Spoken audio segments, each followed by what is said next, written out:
Well, there goes my wife, thinking she's got to go check the mailbox. A 50, 60 mile an hour gust, and she's like, I gotta go check the mailbox. There might be something important in there. Let's see if she gets anything. And no, there ain't nothing. That is some wind out there, though. Oh, a lull right now.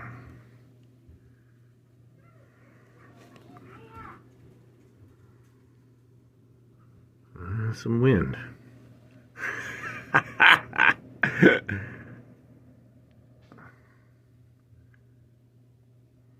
Woo, that's windy.